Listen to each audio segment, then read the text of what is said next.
기도하면 좋겠습니다. 이 시간 기도할 때는 성령님, 하나님의 영이신 성령님, 우리에게 각 사람에게 직접 찾아와서 어찌할 바를 가르쳐 주시고 도와주시는 성령님, 그 보혜사 성령님, 이 시간 예배 시간 그 성령님만 의지하기를 원합니다. 우리에게 말씀하여 주시고 우리가 말씀 들을 때, 우리가 찬양할 때 우리 마음에 정말 예수님 사랑하는 마음을 더 꽃피워 주시고 우리를 더 하나님께로 이 땅에 살아갈 때 더 하나님께로 인도해 주실 그 성령님만 의지합니다. 이 시간 기도할 때 성령님 이 예배 가운데 찾아와 주시고 주님 저에게도 찾아와 주시고 그래서 이 예배 드릴 때 주님 저에게 계속해서 말씀하여 주시고 어떻게 살아가야 할지 하나님 앞에 어디 서야 할지 더 가르쳐 주시고 더 인도하여 주시고 더 말씀하여 달라고 이 시간 예배 드리기 전에 성령님을 더 구하며 나아가면 좋겠습니다. 기도하겠습니다.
우리와 함께 하시는 예수 그리스도 이름으로 기도했습니다.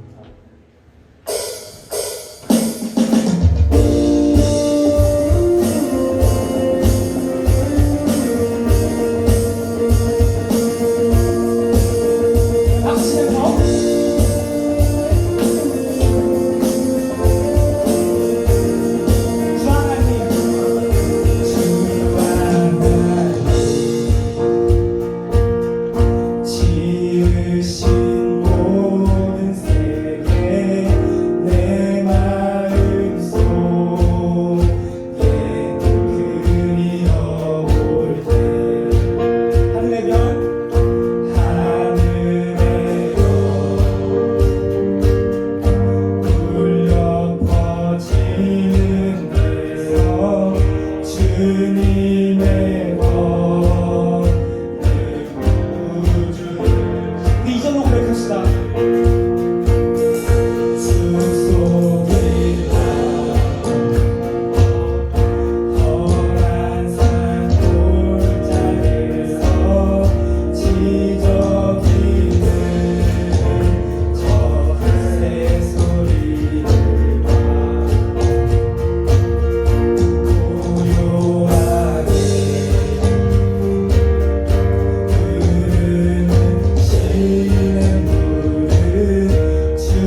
주가 붙잡아주시니 오래 쉬지 않으리 이 길에는 끝이 있으니 한 걸음 한 걸음 주와 함께 걸으리 우리의 걸음이 끝나는 그날 매 순간 함께 하시니 우릴 안아주시니 더 이상 눈물 없으니 당신의 땅에서 이제 영원히 주님 안에서 우리 찬양하겠네. 우리가 누리길 세상이 미련하다 해도 우리는 주가 보여주신 그한 소망이 있으니 어둠의 조각조차 그곳에 들이지 못해 당신의 나라에 우리 영원히 거하네.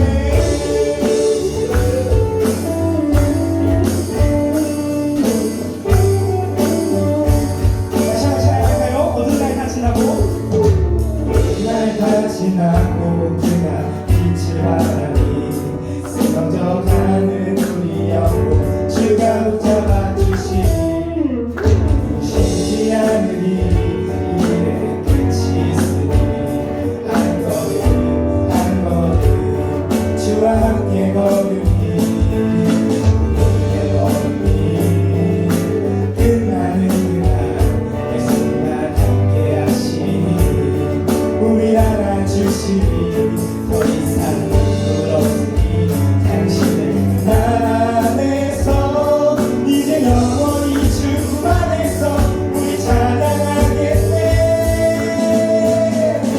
우리가 누리길 세상이 미련하다 해도 우리는 주가 보여주신 그한 소망이 있으니 어둠의 조각조차 그곳에 들이지 못해 당신의 나라에 우리 영원히 우리가 누리길 세상이 미련하다 해도 우리는 주가 보여주신 그한 소망이 있으니 어둠의 조각조차 그곳에 들이지 못해 당신의 나라에 우리 영원히 거하네.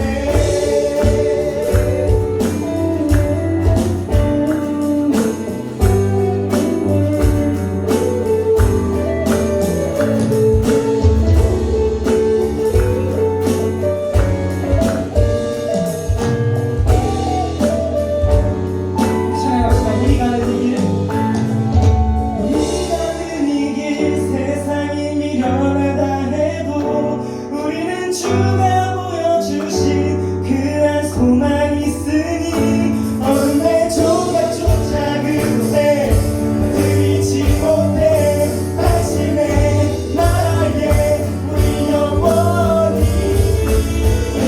우리가 누리길 세상이 미련하다 해도 우리는 주가 보여주신 그한 소망이 있으니 어둠의 조각조차 그곳에 들이지 못해 당신의 나라에 우리 영원히 거하네.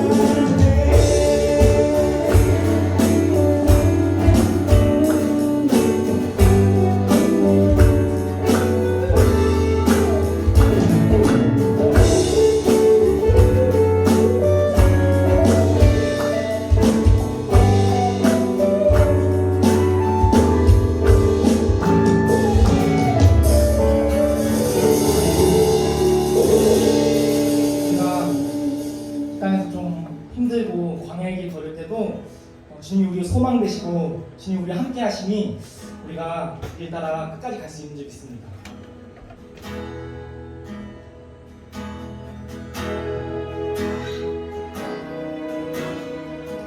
이 시간 함께 찬양할 때는 우리의 믿음의 고백을 드리면 좋겠는데요. 이 찬양의 가사는 주님 기다립니다. 주를 기다립니다. 어제도 오늘도 주님 생각에 하루를 보냅니다. 이런 찬양의 가사입니다. 이 찬양의 가사에 등불 이야기가 나오는데 마태복음에 주님을 기다리는 그 신부의 이야기가 나옵니다. 등불을 들고 주님의 오시를 기다리며 주님을 맞이하는, 그러나 어떤 신부는 기름이 없어서 주님을 맞이하지 못하고 주님을 놓쳐버린 그런 이야기가 나옵니다. 이 시간 우리가 찬양 드릴 때는 주님, 내가 정말 그 신부처럼 준비하며 주님 고대하며 주님을 기다리기를 원합니다. 주님을 더 갈망하기 원합니다. 신부된 우리가 신랑이신 예수 그리스도 당신을 더 기다리고 더 원하고 더 사랑하게 되기를 원합니다. 이 시간 그런 마음으로 함께 찬양하면 좋겠습니다.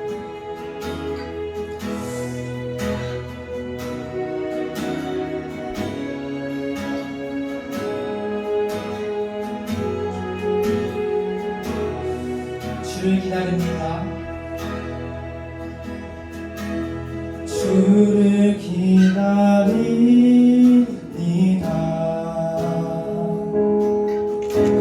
주를 기다립니다.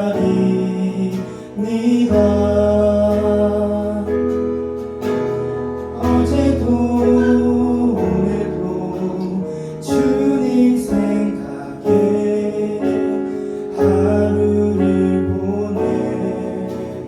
다시 한번 찬양합시다. 주님 기다립니다.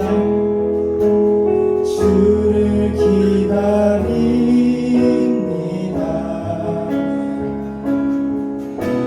주를 기다립니다.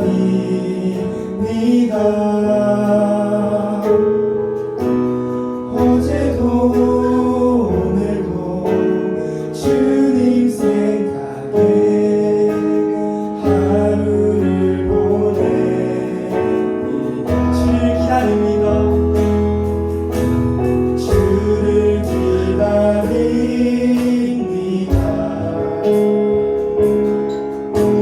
주를 기다립니다.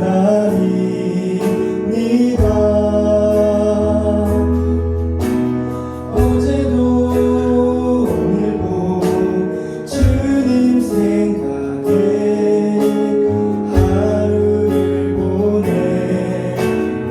주님 다시 오실 때, 주님 다시 오실 때 나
주만 사랑합니다.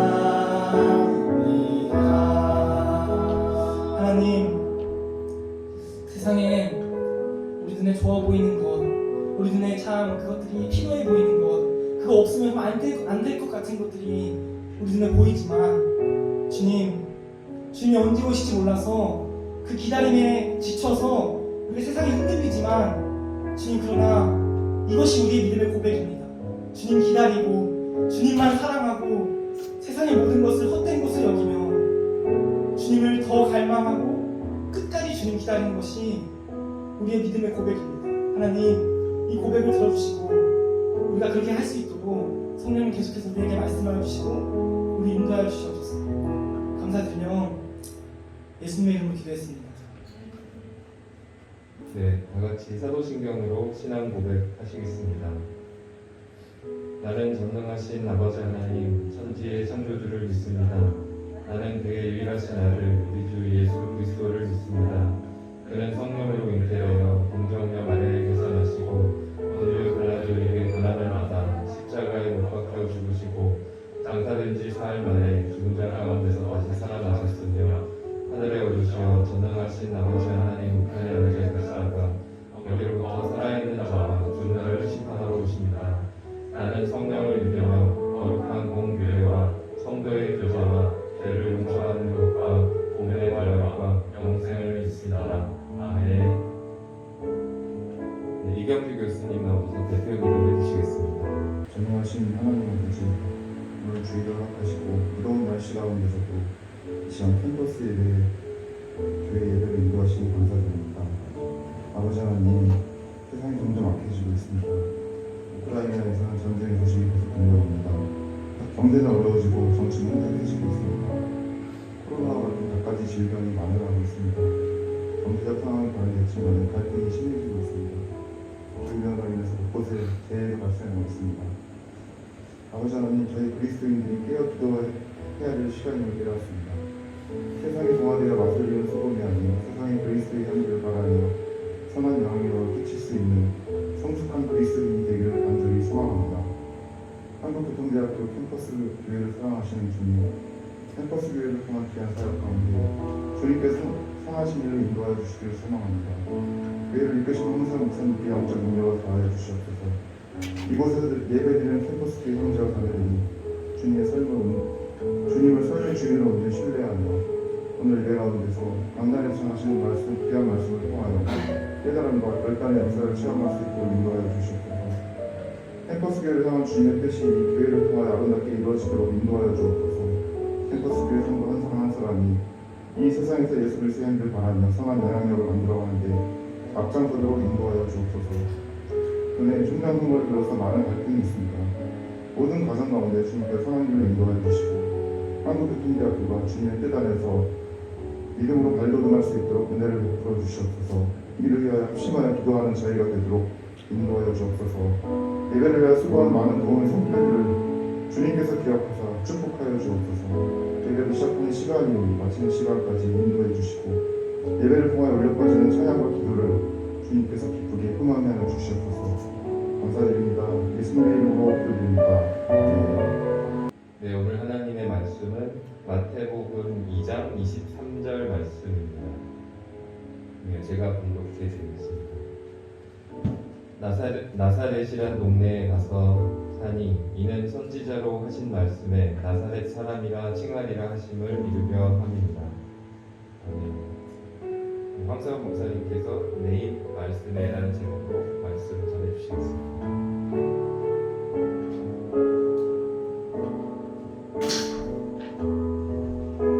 이 세 가지의 공간 복음서가 가지고 있는 의미를 이해하게 될 수 있다라는 거죠. 성경책은 우리에게 지식을 알려주려고 하는 책이 아닙니다.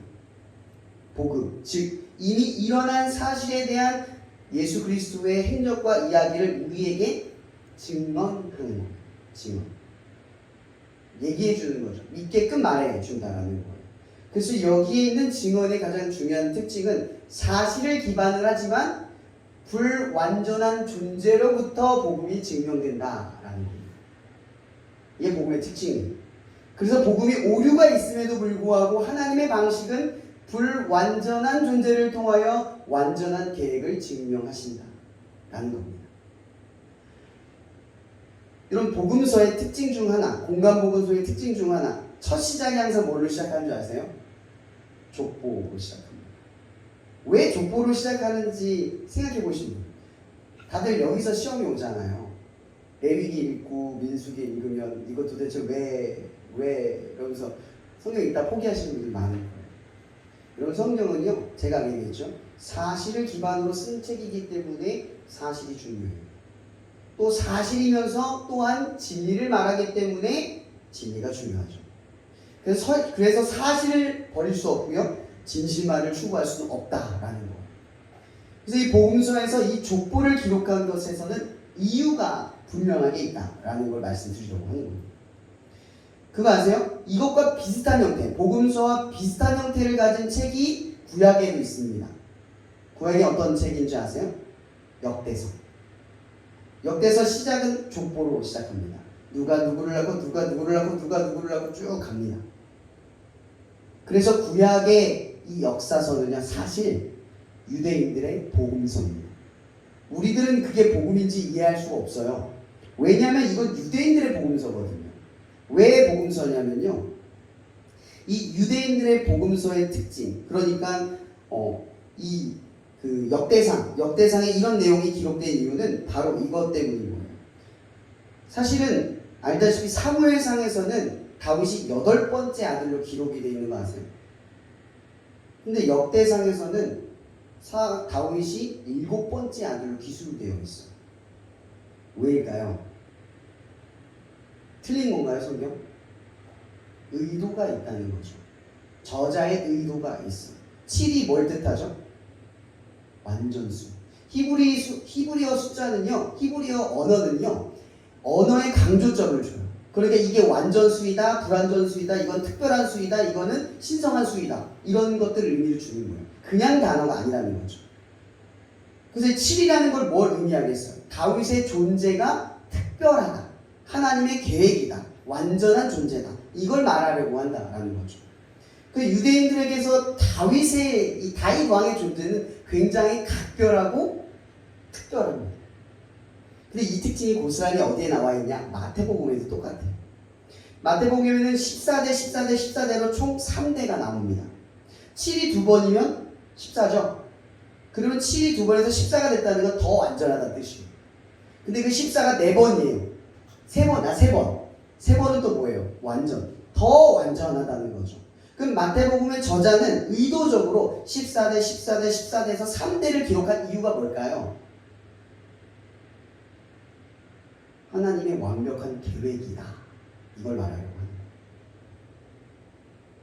근데 실제로 보면 아까 얘기했죠, 사무엘은 8번째 아들이 다윗이고 역대서는 7번째 아들이 다윗이에요. 이게 틀린 게 아니라고 이야기했어요. 의미 때문이라는 거예요. 저자의 의미. 그러면 이 마태복음의 14대 14대 14대 총 3대를 거치면 정말 요만큼의 족보밖에 없었을까요? 아니죠. 더 많은 인물이 있음에도 불구하고 축약을 한 거예요. 14대, 14대, 14대, 그래서 총 3대를 구분 지은 거예요. 그래서 이 구분을 어떻게 지었냐면, 첫 번째는 이스라엘 건국, 즉 아브라함부터 다윗까지, 그리고 그 다음 대는 솔로몬부터 여호와김, 그러니까 마지막 왕 때까지, 그 다음은 포로생활, 그러니까 스알디엘부터 예수님까지를 말하는 거예요. 이걸 3가지로 구분 지은 거죠. 왜 이렇게 했을까요? 더 완전하다, 이건 하나님의 계획이다라는 걸 마태복음은 1장에서 정확하게 얘기하려고 하는 거예요. 의도가 그겁니다. 근데 참 희한한 건요, 제가 이 성경을 분석하다가 찾은 거예요.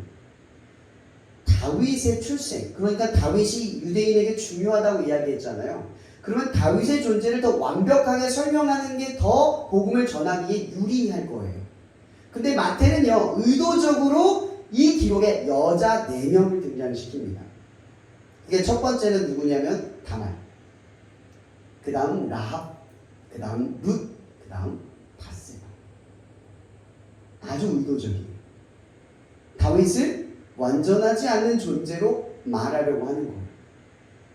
그러면서 동시에 이 어그러짐, 그러니까 다윗 한 사람을 통하여 하나님의 계획이 완성된 것이 아니라 이것은 하나님의 긍휼과 자비와 인애 덕분에 완성된 거다. 이걸 말하려고 하는 것이 마태복음 1장의 핵심이라는 거예요. 마태복음은 그래서 이 저자는 1장에 이런 족보를 의도적으로 14대 14대 14대 3대로 나누어서 우리에게 전하고 있다라는 겁니다. 이것은 두 가지 의미로 보는 거예요. 다윗은 하나님의 계획에 적합하지 않다. 두 번째, 하나님의 계획에 다윗의 역할은 크지 않다. 예수가 태어나기까지 다윗의 중심적인 역할은 없다라는 거예요. 의미가 없다. 이 계획은 누가 완성했다? 하나님이 하셨다. 이는 하나님의 계획은 다윗 이전에 사사기의 12명의 영웅이 있었던 시대로 거슬러 올라가 생각해 볼 수 있습니다. 하나님의 계획이 한 사람의 특출한 재능 혹은 한 계보의 한 가정의 거룩함을 지키는 그런 전통이 하나님의 계획을 완성한 게 아니라는 거예요. 하나님의 이 계획을 완성한 것은요, 오직 하나님의 말씀대로 이루어졌다는 거죠. 이게 핵심입니다. 마태복음의 저자는 마태의 첫 시작부터 분명하게 강조하려는 것이 바로 이 지점입니다. 유대인들은 다윗의 존재를 특별시하면서 동시에 자기를 선민 의식 속에서 바라보고 있었습니다. 마태는 바로 이 지점부터 뛰어넘으려고 했던 겁니다. 예수님의 탄생은 이스라엘에 의해 존재하지 않고 유대인이 지킨 전통에 의해서 증거를 나타냄에도 불구하고 이스라엘의 상징과 같은 다윗의 불완전함을 드러냄으로써 이는 이스라엘의 자력으로서 예수님의 탄생을 이룬 것이 아니라 하나님께서 이루셨다. 이걸 마태는 말하려고 한다라는 겁니다. 그러면서 오늘 복음, 그러니까 마태복음 2장의 이야기를 사실 전체를 다 읽어야 되는데 시간이 없어서 5가지의 구분으로 말씀을 드리려고 합니다. 1장의 말씀입니다. 헤롯 때에 예수께서 유대 베들레헴에 나심에 첫 번째는 바로 힘의 대비입니다. 마태는 뭐라고 이야기하냐면요, 예수의 탄생의 지점이 헤롯이 왕일 때, 그러니까 세상의 힘의 권력이 득세할 때 갓난아기로 예수가 태어났다는 거죠. 이건 대립이 되지 않는 겁니다. 힘으로 싸우면 이길 수 없는 전쟁입니다. 그때 태어나신 게 예수입니다. 우리의 논리로 따지자면 예수는 헤롯 왕을 이길 수 없어야 합니다. 그러나 말씀대로 이루어지고 있기에 헤롯이 왕이어도 가난하게 예수를 어찌할 수 없다는 사실을 주목해야 한다는 거죠. 세상을 바꾸는 힘은 힘의 논리에 있는 게 아니라 사실은 말씀이 뜻대로 이루어지는 과정 중에 있다. 마태는 그걸 이야기하는 겁니다. 헤롯이 왕일 때에도 갓난아기 예수는 태어나서 예정대로 하나님의 뜻을 이루어가고 있다. 말씀은 스스로 역사하여 말씀 스스로 이루어내고 있다라는 겁니다. 어떤 힘과 과정과 도움을 통해서 이루어지는 게 아니라 말씀은 그저 스스로 이루는 존재. 그걸 강조하고 있는 거죠. 6절에 보면 이런 말이 있습니다. 이는 선지자로 이렇게 기록된 바 또 유대 땅 베들레헴아 너는 유대 고을 중에서 가장 작지 아니하도다. 왜 이런 말을 했을까요? 작지 아니하도다라는 말은요, 작다라는 뜻입니다. 작기 때문에 작지 않아 이렇게 얘기를 해주는 거죠. 얼마나 작길래, 얼마나 볼품이 없길래 이런 표현을 썼을까요?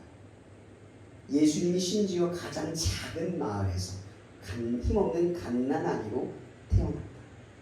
이게 하나님의 첫 번째 의도라는 겁니다. 세상은 힘의 의도로 바뀌는 게 아니라 말씀대로 이루어진다. 그리고 두 번째, 2절의 말씀입니다. 유대인의 왕으로 나신 이가 어디 계시냐? 우리가 동방에서 그 별을 보고 그에게 경배하러 왔노라. 이거 역사적으로 많이 논쟁거리가 있지만 이런 말이 있습니다. 이 새벽별의 특징은요, 어떤 거냐면 금성과 토성처럼 비치는 게 아니라 보통 차를 타고 가면 별이 우리보다 항상 앞질러 있잖아요. 우리가 별을 앞지르지 못하잖아요. 이 별은 특징한 별입니다. 뭐냐면 예수님께서 베들레헴에서 나시는 그 마구간 위에서 비치는 빛. 그러니까 내가 움직이면 별이 내 뒤로 갈 수 있는 빛을 말하는 겁니다. 그러니까 기적을 말하는 거죠. 이것은 일반적으로 일어날 수 있는 자연현상을 말하는 것이 아니라 누가 보아도 특별할 수밖에 없는 빛을 의미하는 겁니다. 동방박사가 그걸 본 겁니다. 근데 우리가 알다시피 동방박사가 뭡니까? 우상 숭배자, 이방신 섬기는 사람들입니다. 근데 그렇게 바라보면 안 됩니다. 박사라는 말, 지금은 여기 교수님도 계시지만 박사학위를 따려면 전문 분야 하나를 갑니다. 근데 이 당시는요, 신학과, 종교와 문학과, 관습과 모든 게 통일되어 있는 시대입니다. 그러니까 종교 따로 내가 배운 학과 따로 있는 게 아니라 학과가 종교 안에 들어있는 겁니다.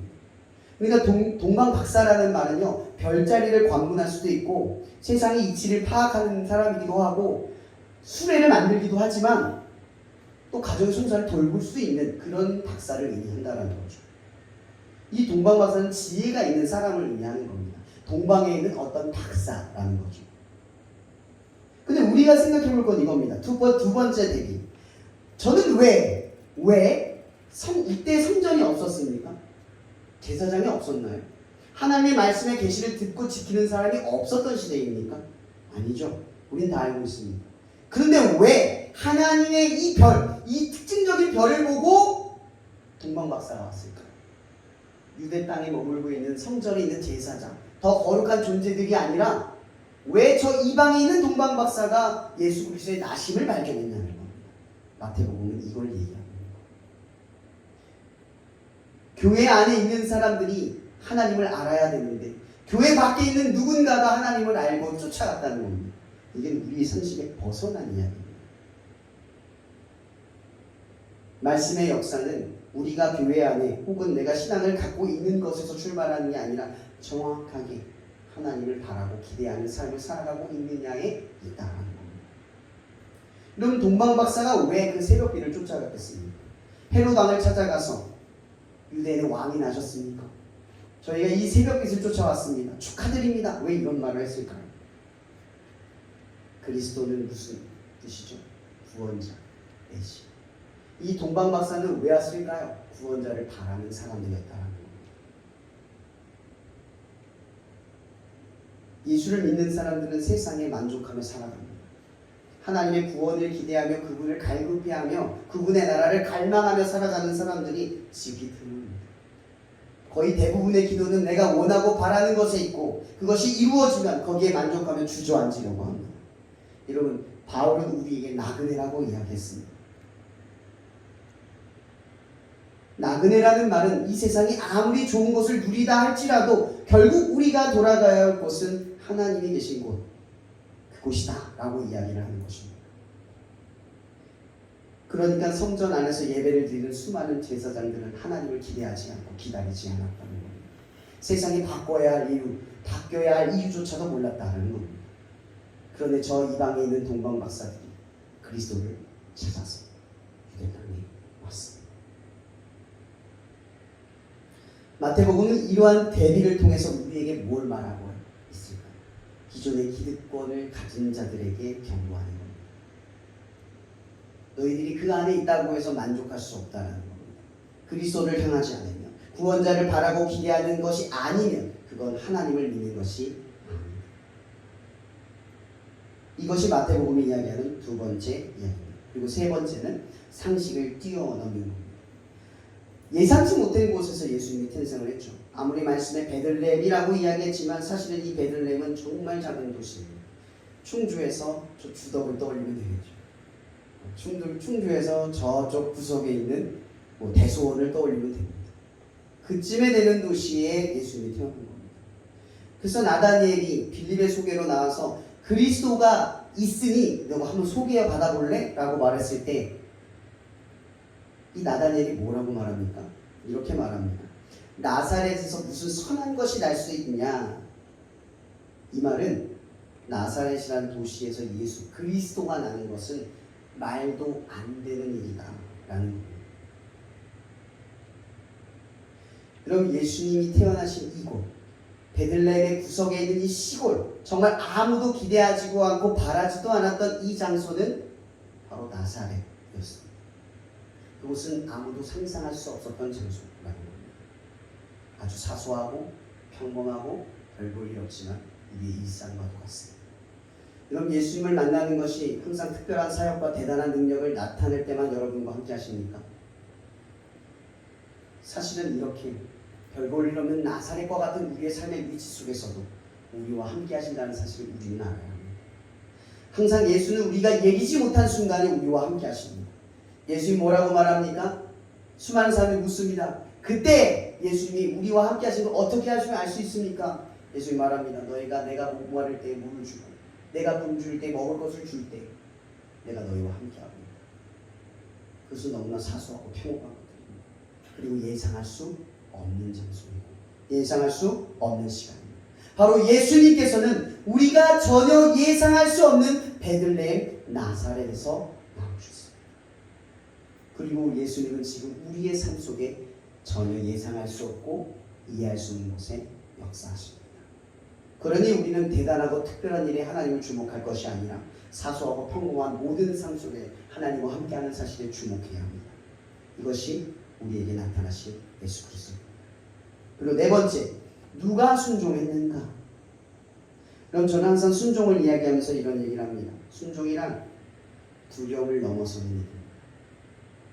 순종이란 고난을 넘어서는 일입니다.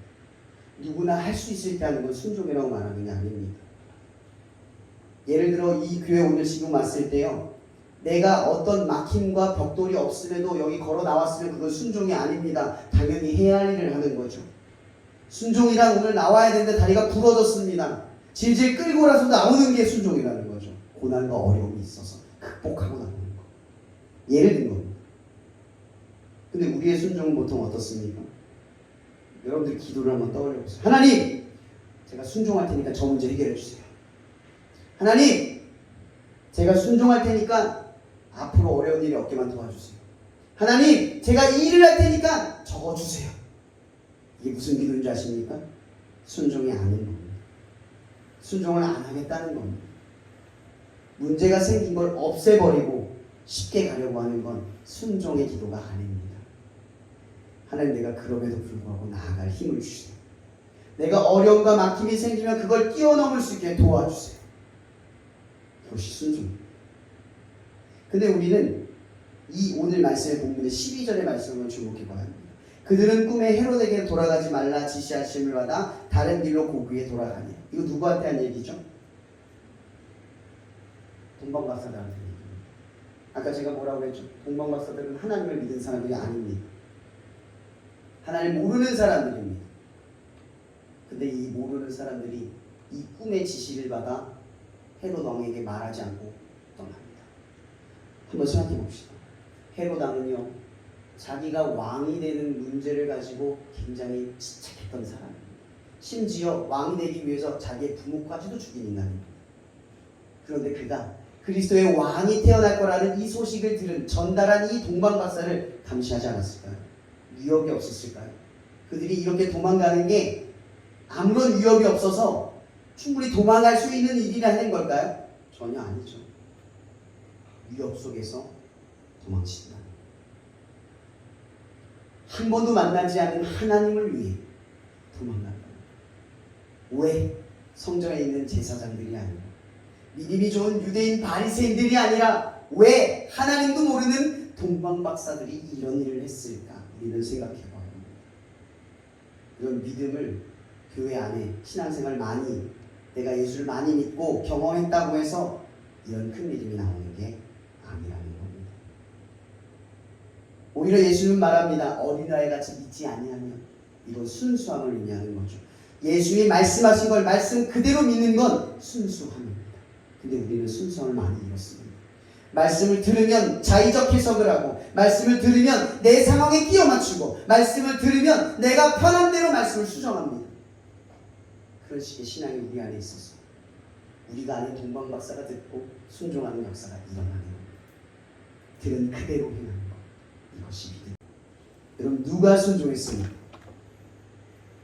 다섯 번째, 말씀의 승리입니다.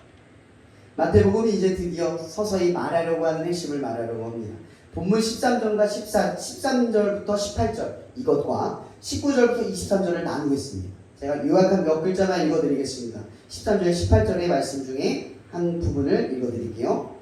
주께서 선지자를 통하여 말씀하신 바 애국으로부터 내 아들을 불렀다함을 이루려 하심이라. 아멘. 지금 뭐라고 말씀하신 건지 아십니까? 지금 상황이 이겁니다. 갑자기 헤롯 왕이 이 동방박사 도망가니까 2살 이하의 아기들을 다 죽이라고 명령을 내립니다. 이 사실을 알고 요셉과 마리아 그리고 이 아기 예수를 데리고 애굽 땅으로 도망갑니다. 이건 패배입니다. 비굴한 역사죠. 예수님이 진 것처럼 느껴집니다. 그런데 지금 뭐라고 말합니까? 주께서 선지자를 통하여 말씀하신 바, 지금 이건 패배가 아니라 말씀이 이루어지는 중이라고 말하는 겁니다. 우리의 삶에 하나님 때문에 패배하는 것들이 있다면, 혹은 하나님이 믿지 못해서 패배하는 것이 있어도 그건 지금 하나님의 말씀 중에 있다는 걸 말하려고 하는 겁니다. 예수는 진 게 아니라 지금 말씀대로 애굽으로 가고 있는 중입니다. 우리는 그리스도인으로서 세상에 질 때도 있지만 그건 지는 게 아니라 이기기 위해 애굽으로 잠시 가 있는 것 뿐입니다. 말씀대로. 그런 중에 이 말씀이 나온 거죠. 그 다음 19절 23절에 말합니다. 뭐라고 말하냐면 오늘 말씀이죠. 나사렛이란 동네에 가서 사니 이는 선지자로 하신 말씀에 나사렛 사람이라 칭하리라 하심을 이루려고 하십니다. 지금도 똑같이 말하는 겁니다. 말씀에. 지금 어떤 상황이냐면 헤롯 왕이 죽은 겁니다. 이 헤롯 왕은 아까 얘기했던 자기 부모도 죽인 왕이죠. 그 왕이 죽은 다음에 누가 이 정권을 이어가냐면 아켈레오라고 하는 두 번째 왕, 분봉왕이라고 하죠. 위에 있는 빌립과 아켈레오라는 왕이 따로 있습니다. 이 아켈레오라는 왕이 옛날 헤롯 대왕이 치세했던 그곳에 왕으로 등극을 하게 됩니다. 근데 이 아켈레오라는 왕은 실제로 헤롯 왕과는 조금 다른 계보를 지니고 있어서 좀 사이가 좋지 않습니다. 그래서 전혀 다른 왕임에도 불구하고 아직 애굽에 있던 요셉은 나사렛, 그러니까 베들레헴으로 돌아가기 위해서는 아직은 겁이 나는 상태입니다. 아직 헤롯 왕의 시세 속에 있기 때문에 자기가 죽을지도 모르는 거죠.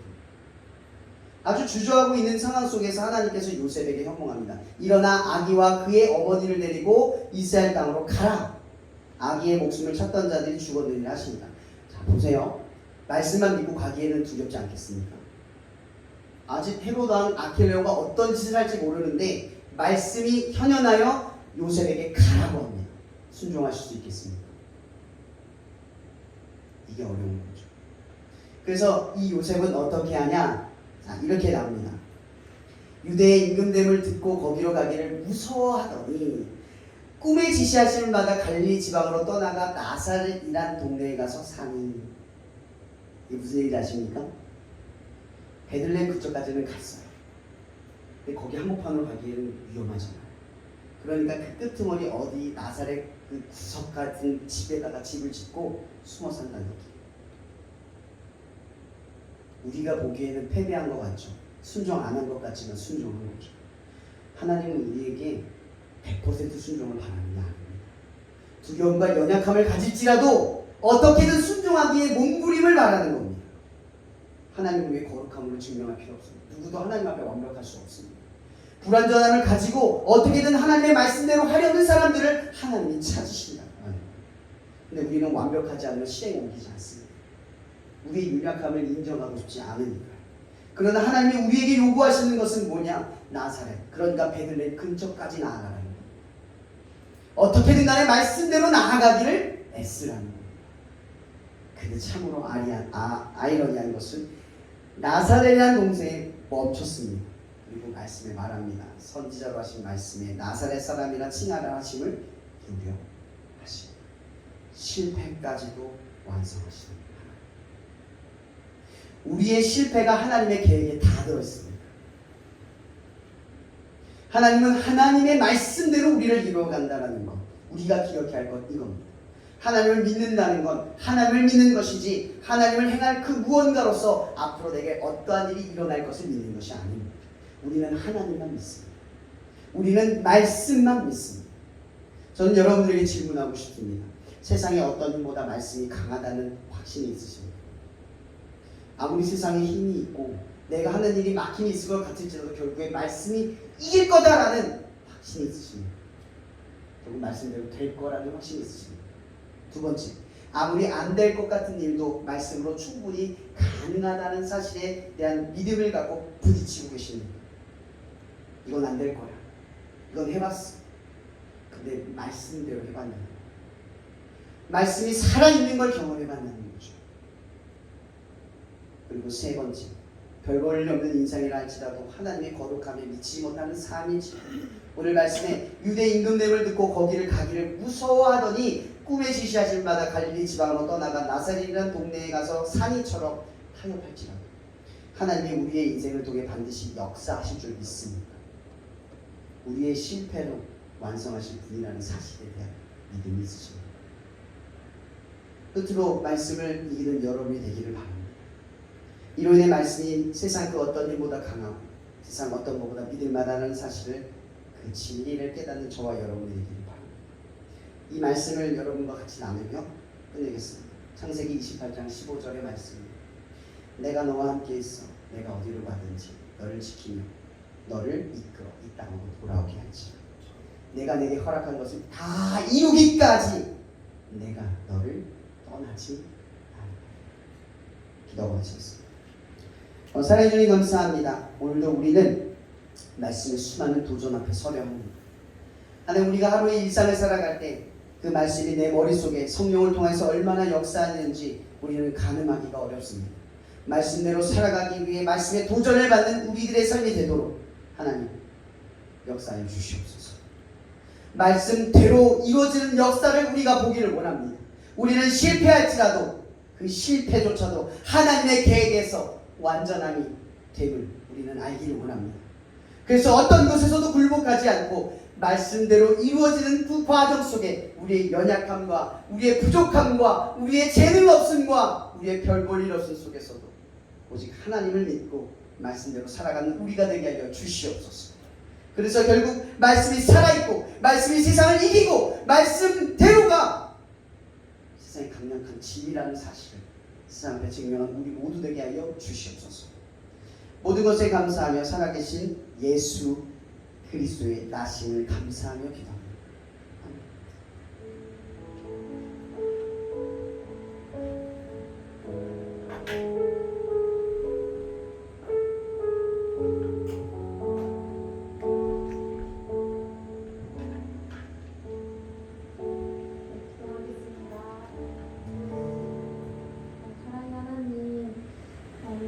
저희와 동행하여 주시고 저희에게 말씀을 전해주심에 감사합니다.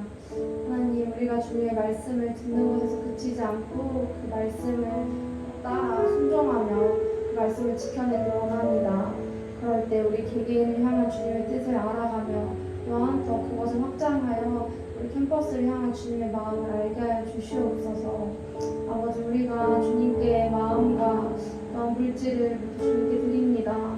하나님, 이것을 주님께서 기쁘게 받아주시고 우리가 그것 또한 드릴 때에 아까워하지 않고 기쁜 마음으로 기꺼이 내어드릴 수 있도록 도와주시옵소서.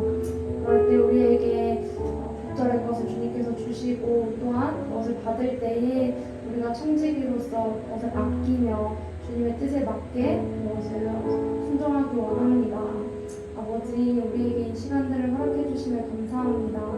어느 상황 가운데서나 주님이 우리 삶의 최우선이 되며 주님의 말씀을 따라 살아가는 우리가 되게 해 주시옵소서. 우리의 삶의 지도가 말씀이 되고 다른 무엇을 찾지 않기를 원합니다. 아버지, 그 말씀대로 살아갈 때에 더욱더 하나님과 친밀해지며 주님과의 깊은 교제를 이어나가는 우리가 되게 해 주시옵소서. 아버지, 시간 주시면 감사합니다. 사랑이 많으신 예수님의 이름으로 기도드렸습니다.